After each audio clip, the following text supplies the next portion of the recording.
He got the French knocked out of the war. By the way, when Hitler was making the treaty where he took over most of France, he told Mussolini, next time you join my war effort soon, I'll give you more land.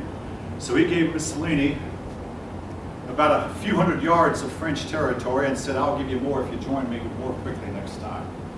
Essentially, I mean, some accounts will say that Mussolini was just waiting to see if it would be to Italy's advantage. But I think he was waiting to see which side was going to win. Then he started doing what you call piling on, make himself look good. Anyway, Mussolini was not the best of partners a man like Hitler could have.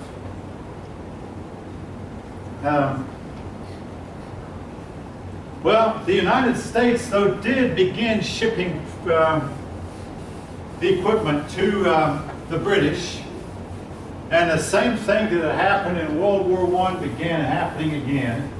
A lot of shipping that was going from the United States to Britain was sunk. By who? The Germans, yes. Again, the United States, the same repetition of what happened in World War I. We knew the German submarines were sinking our shipping, but we didn't do anything about it because we didn't want to go to war. And after all, we were assisting the British, which was normally illegal in wartime anyway. So, but Hitler did not declare war on the United States, even though he knew that the United States was aiding Britain. He did not declare war because Hitler recalled too well that the United States had whipped Germany in World War I, and Hitler did not.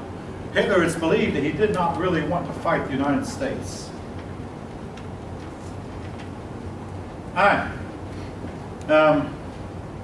Now, in the meantime, World War II, you need to know, was not only fought in Europe, it was also fought in Asia. And the United States fought both in Europe and in Asia. Britain fought in Europe and Asia. Poor old France was knocked out of the war early. But the war was went on in two places. So we're going to move for a while to Asia, and we're going to be jumping back and forth, talking about what happened in Europe and then what happened in Asia. In Asia, Japan took over Manchuria, and then once they'd taken over Manchuria, they began to expand further into northern China.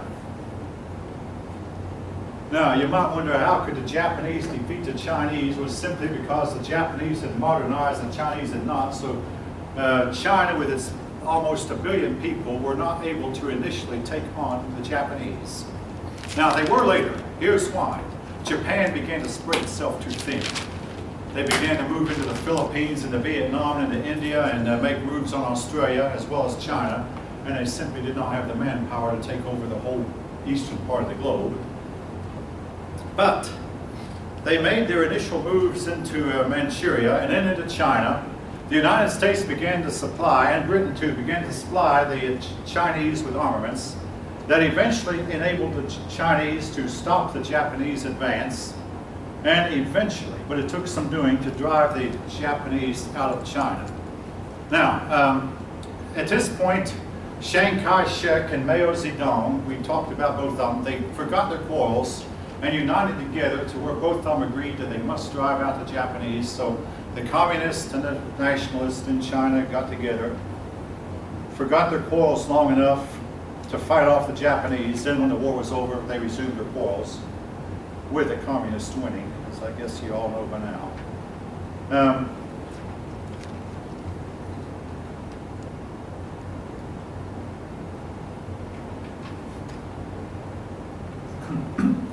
The Japanese began to advance deeper, though, into China at first, and they won victory after victory. And we're back in. We're going to come back to Japan later. Particularly, the United States was very uneasy because the United States had the Philippines, and if Japan ever invaded the Philippines, the United States would be obligated to go to war. Now, I want to go back to President Roosevelt. Now, picture President Roosevelt. You really feel like you must get into war, otherwise the evil guys, the bad guys, are going to win. I mean, Hitler has Stalin on his side, at least at this point.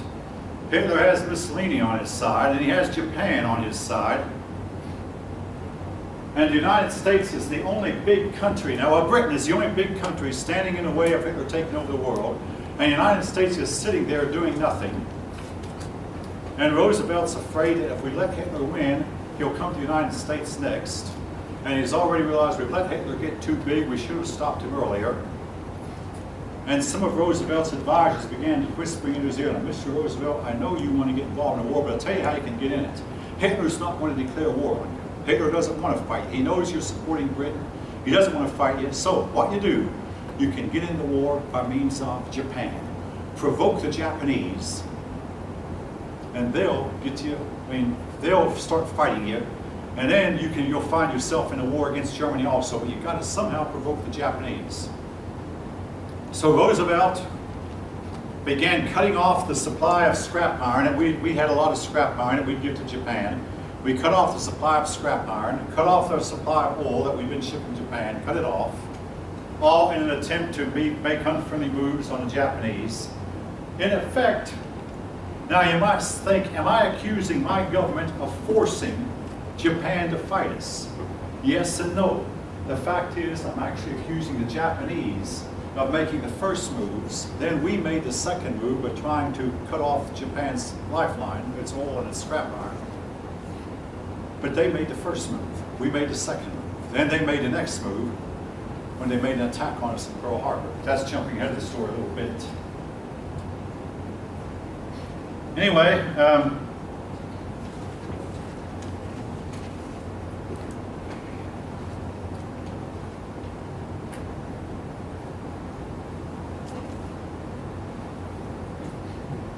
Britain, the problem with Britain was an island.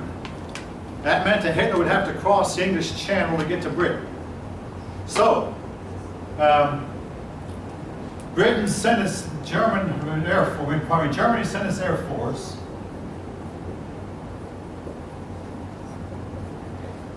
Luftwaffe, or the Air Force, and Britain responded with its planes called the Royal Air Force, or RAF. The RAF went against the German Luftwaffe, and it's what is known as the Battle of Britain.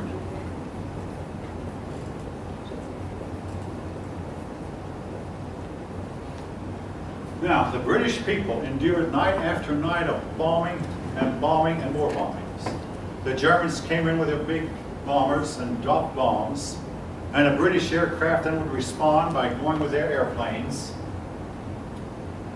And British factories were perhaps a little bit better than German factories. British factories could turn out aircraft faster than the Germans could destroy them. If that weren't enough, Britain was getting some help from the United States also. And this went on night after night. Now, I have been told that most of today's young people in Britain do not even know which side won the Battle of Britain, or do not know what the Battle of Britain was about. It's a shame. The Battle of Britain was an air fight, where the British RAF eventually stopped the Luftwaffe. For the first time in the war, a major German offensive had been stopped. They shot down enough German planes to where Germany's Air Force could no longer bomb the British islands anymore. And Winston Churchill said, "Never have so many owed so much to so few." Some people in Britain, before the battle, some people in Britain wanted to surrender. Churchill made a speech that we still remember to this day. He said, "We'll fight them in the water. We'll fight them on the beaches. We'll fight them in the plains. We'll fight them in the foothills. We'll fight them on the mountains. We'll fight them in the air. We shall defend our island. We shall never surrender. I promise you people nothing but blood, sweat, toil, and tears." He motivated the people to fight, the ones who hadn't wanted to fight. They fought, and they bought the Germans to a standstill. Now then, Hitler had to make a decision. Well, his air fight had not been effective. Should he go ahead and invade Britain with his navy and follow that up with his Wehrmacht, his army? He knew that a navy battle, well, to land troops across the sea was risky because the troops were exposed when they got off the boat. That was risky. Well, instead, his buddy into the south, Mussolini, made a decision for him. Mussolini went into Greece and invaded Greece, expecting an easy victory, and to Mussolini's surprise, the Greeks whipped him. So Hitler found that, hey, if Greece has whipped Italy, that means the British are going to come in next and set up another front to my south, and then they're going to control North Africa. No, I can't let the British have the Mediterranean. So Hitler then stopped his advance on Britain and moved his army down into Greece, and he clobbered to Greece and killed more than 1 million Greeks. I mean, I recall reading a geography book when I was 9 years old, our fourth grade geography book. And this book said the Greeks were once a powerful, mighty country, but today they are poor. They are people who have suffered terribly from the wars. World War I and World War II were both disasters for the Greeks. In the meantime now, this is a little bit off the side, but a Greek prince escaped and went to Britain, and he wound up marrying the Princess of Wales, Princess Elizabeth, and he is the Queen's consort to this day. Princess Elizabeth eventually became Queen of England. Her husband has never been made a British citizen. The Queen won't allow it. But he's still the Queen's consort and the father of the Queen's children. But he escaped at this time. Well, once Hitler was through with the Greeks and had gotten Mussolini back on track, Mussolini felt utterly humiliated, by the way, that Hitler had to come to his aid. Then Hitler had to make another decision. Now, was it time to go to Britain and take care of the British? And he pondered it, and he thought it through this way and that. I mean, he spent a lot of his time in his office thinking and planning and dreaming, consulting with his advisors. And then he made the biggest mistake of the war. Instead of invading Britain, he turned on Russia and invaded the Soviet Union. Now, I say it was a big mistake of the war. He didn't know it at the time. But his excuse was that he said, if I invade Britain, the Russians might turn on our Eastern Front. We've got to take care of Russia first and secure the Eastern Front. Then I'll get the Russians on my side. And with the Russians behind me, together we'll invade Britain and we'll take over Britain. So he turned on Russia and caught Russia unprepared. I mean, Russia was preparing for war with Japan. Now, you may know Russia's a long country, and the eastern side of Russia is just across the sea a little bit from Japan. So Russia had most of its troops already getting ready to fight Japan. Stalin then had to call his troops to have them make the 4,000-mile-long train ride. All this took some time, and the Germans began to advance and just clobber the Russians. The United States stepped in, though. Not with military might. The United States began supplying the Russians with armaments, rifles, tanks, artillery, heavy artillery, and a lot of ammunition, tons of ammunition that the Russians, the Soviet Union, had used to fight the Germans. Hitler could think and plan all he wanted to, but the cold Russian winter that had defeated Charles XII of Sweden, had defeated Napoleon Bonaparte, this cold Russian winter came 3 weeks earlier than Hitler had planned it would, and caught his German soldiers out in the cold. And the Russian winter is nothing to sneeze at when it comes to cold. The Russian winters are very, very cold. And the German troops got caught out in the cold without proper wraps, and a lot of them froze to death. Just like it happened to Napoleon and happened to Charles XII, Hitler found his army in a cold. Your book mentions the siege of Stalingrad. The siege of Stalingrad lasted some 900 days. during which time, by the way, the United States entered the war during those 900 days. 900 days, you may know, is 2.5 years, almost 3 years. And the people of Stalingrad were reduced to eating rodents. Sounds gross, but to me that's what your book says.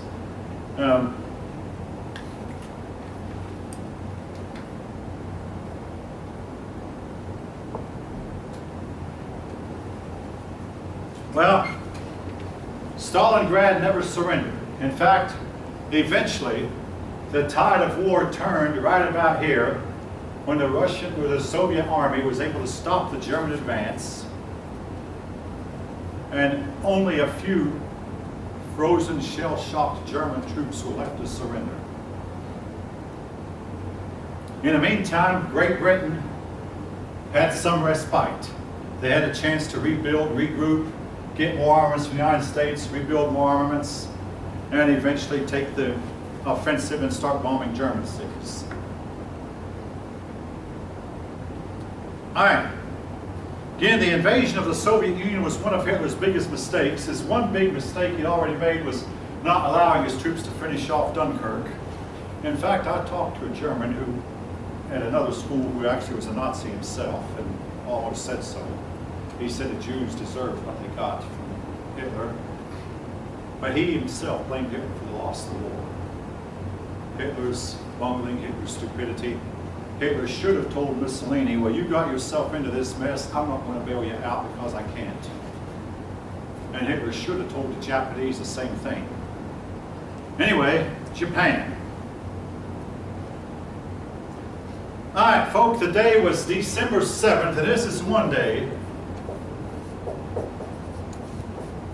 I really want you to remember. December 7th, 1941.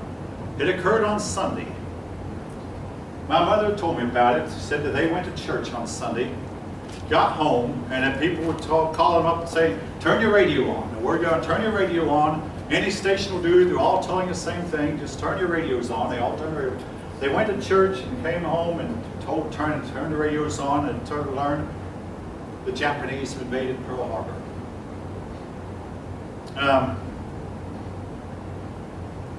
Every American alive that day can remember what he was doing, and particularly when you come to a year that ends in the number 1. The last was 2011, of course. 2011 was 80 years since Pearl Harbor. There'll be a big write-up in the paper. I remember when it was in 1991, there was a big write-up in the journal about what all us Americans were thinking about on December 6th that year, and this Hollywood actress was doing this, and that Hollywood actor and actor were getting divorced from each other, and you know, nobody was the least bit aware of something like this going on. In the meantime, the Japanese fleet had departed on December 1st, and folks, we knew that the Japanese fleet were in Japan, and all of a sudden, the big Japanese fleet just disappeared in a big Pacific Ocean. Supposedly, that couldn't happen today. Now, of course, I mean, hey, a lot of times this is relevant. Fast forward to 2014, we've lost an airplane somewhere and can't find it. But I mean, losing a fleet the size of the Japanese fleet, supposedly that couldn't happen today. But in 1941, I mean, we lost this fleet.